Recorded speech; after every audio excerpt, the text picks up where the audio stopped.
നമസ്കാരം. The tarot insight journey എന്ന YouTube ചാനലിലേക്ക് സ്വാഗതം. ഇന്ന് നമ്മൾ ഇവിടെ നോക്കാൻ പോകുന്നത് ഒരു ജനറൽ റീഡിംഗ് ആണ്.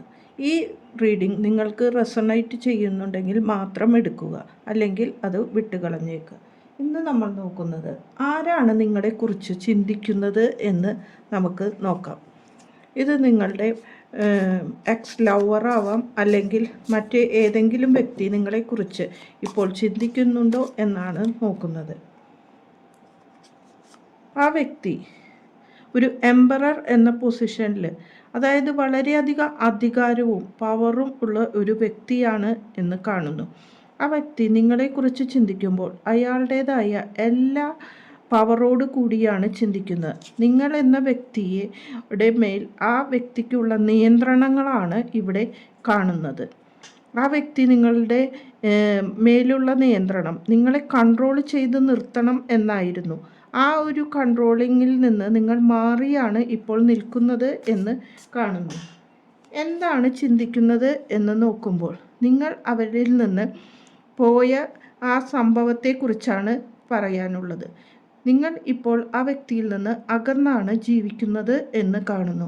നിങ്ങൾ നിങ്ങളുടെ ആ പാസ്റ്റിലുള്ള ആ ബാഗേജ്, അല്ലെങ്കിൽ ആ പാസ്റ്റിലെ കർമാസിനെ കുറിച്ച് ചിന്തിച്ചുകൊണ്ട് മറ്റൊരു സ്ഥലത്തേക്ക് മാറി താമസിക്കുന്നതാണ് ഇവിടെ കാണുവാൻ സാധിക്കുന്നത്. എന്തുകൊണ്ടാണ് ആ വ്യക്തി ആലോചിക്കുന്നത് എന്ന് ചോദിച്ചപ്പോൾ നിങ്ങളും ആ വ്യക്തിയും തമ്മിലുള്ള ചില പ്രശ്നങ്ങളാണ് ഇവിടെ കാണുവാൻ സാധിക്കുന്നത്. നിങ്ങളെ ആ വ്യക്തി എപ്പോഴും കൺട്രോൾ ചെയ്ത് നിൽക്കുകയാണ് എന്ന് ആദ്യത്തെ എനർജിയിൽ വന്നിരുന്നു. അത് തന്നെയായിരുന്നു പ്രശ്നം. നിങ്ങൾക്ക് അവരെ ആക്സെപ്റ്റ് ചെയ്യാനുള്ള ഒരു കഴിവ്, അല്ലെങ്കിൽ നിങ്ങൾക്ക് അവരുടെ ചില ചിന്തകൾ മനസ്സിലാക്കാനുള്ള പ്രശ്നം കൊണ്ടാണ് നിങ്ങൾ മാറി താമസിക്കുന്നത് എന്ന് കാണുന്നു. എന്താണ് ആ വ്യക്തിയുടെ ആഗ്രഹം എന്ന് ചോദിച്ചപ്പോൾ നിങ്ങളുമായി കൂടിക്കഴിയണം എന്ന് തന്നെയാണ് ചിന്തിക്കുന്നത് ആ വ്യക്തി. ദ എംപ്രസ് എന്ന കാർഡാണ് ഇവിടെ വന്നിരിക്കുന്നത്. നിങ്ങളുടെ ലൈഫിൽ ഇനി മുന്നോട്ടുള്ള ജീവിതത്തിൽ ഒരു പാർട്ട്ണർഷിപ്പോട് കൂടി പോകുവാൻ നിങ്ങളുടെ വ്യക്തി ആഗ്രഹിക്കുന്നു എന്ന് കാണുന്നു.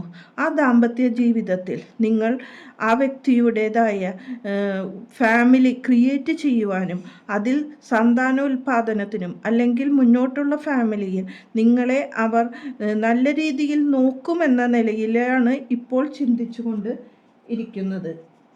ആ വ്യക്തി റീച്ച് ചെയ്യാൻ എന്ത് ചെയ്യണം, അല്ലെങ്കിൽ നിങ്ങളുടേതായ എന്ത് അഡ്വൈസാണ് അതിന് ഉള്ളത് എന്ന് ചോദിച്ചപ്പോൾ നിങ്ങൾ തമ്മിൽ 2 ഓഫ് കപ്പ് എന്ന എനർജിയാണ് വരുന്നത്. നിങ്ങളുടെ ഒരു പാർട്ട്ണർഷിപ്പായിട്ടാണ് കാണുന്നത്. ഇത് ഒരു റിലേഷൻഷിപ്പിലുള്ള മാറ്റത്തിൻ്റെ എനർജിയാണ് കാണുന്നത്. ചിലപ്പോൾ നിങ്ങൾ ഭാര്യ ഭർത്താക്കന്മാർ ആയിരിക്കാം. അതുകൊണ്ട് തന്നെയാണ് ഇവിടെ ഗർഭധാരണവും മറ്റു കാര്യങ്ങളും കാണിക്കുന്നത്. ഈ പാർട്ട്ണർഷിപ്പോട് കൂടി നിങ്ങൾ മുന്നോട്ട് പോവുകയാണെങ്കിൽ ഒരു ഹാപ്പി ഫാമിലി എന്ന നിലയിലാണ് കാണുവാൻ സാധിക്കുന്നത്. നിങ്ങൾ രണ്ട് വ്യക്തികളുടെയും മനസ്സിലുള്ള ചില ഈഗോസ് ആയിരിക്കാം ഈ ക്ലാഷിന് കാരണം എന്ന് തോന്നുന്നു. ആ ക്ലാഷ് മാറിയാൽ നിങ്ങൾക്ക് മുന്നോട്ട് പോവാൻ സാധിക്കും എന്നാണ് തോന്നുന്നത്. ഒരു അഡ്വൈസും കൂടി കൊടുക്കാം. ദ സൺ എന്ന കാർഡാണ് പറഞ്ഞത്. ഇത് നിങ്ങളുടെ മാനിഫെസ്റ്റേഷൻ്റെ ഒരു ബലമാണ് കാണിക്കുന്നത്. നിങ്ങൾ ആ വ്യക്തിയെക്കുറിച്ച് ഇപ്പോഴും മാനിഫെസ്റ്റ് ചെയ്തുകൊണ്ടിരിക്കുന്നു. ആ വ്യക്തിയോടുള്ള സ്നേഹം, അല്ലെങ്കിൽ ആ വ്യക്തിയുമായി കൂടിക്കഴിഞ്ഞ ആ സമയങ്ങൾ, അതിൻ്റെ മാനിഫെസ്റ്റേഷനിലാണ് നിങ്ങൾ ആ വ്യക്തി തിരിച്ചു വരണമെന്ന് തന്നെയാണ് ആഗ്രഹിക്കുന്നത്. അല്ലെങ്കിൽ ആ വ്യക്തി നിങ്ങളിലേക്ക് മെസ്സേജോ മറ്റോ കാര്യങ്ങളിൽ കൂടി നിങ്ങളെ ബന്ധപ്പെടണം എന്ന് തന്നെയാണ് നിങ്ങളുടെ ആഗ്രഹം. നിങ്ങൾ ഒരു ഹാപ്പി ഫാമിലി ആയിട്ട് പോകുവാൻ തന്നെയാണ് ആഗ്രഹിക്കുന്നത്. നിങ്ങളുടെ വ്യക്തിയുടെ ഈ എംപറർ, അതായത് കൺട്രോളിങ് പവറുള്ള ആ സ്വഭാവത്തിൽ നിന്ന് ഒരു ചേഞ്ച് ആയാൽ നിങ്ങൾ ആ വ്യക്തിയുമായി കൂടിച്ചേർന്ന് നിങ്ങളുമായിട്ടുള്ള ബന്ധം മുന്നോട്ട് കൊണ്ടുപോകാനാണ് ഇവിടെ നിങ്ങൾ ആഗ്രഹിക്കുന്നതായിട്ട് ഉള്ള എനർജി വരുന്നത്. ഇതാണ് ഇന്നത്തെ റീഡിംഗ്. നന്ദി, നമസ്കാരം.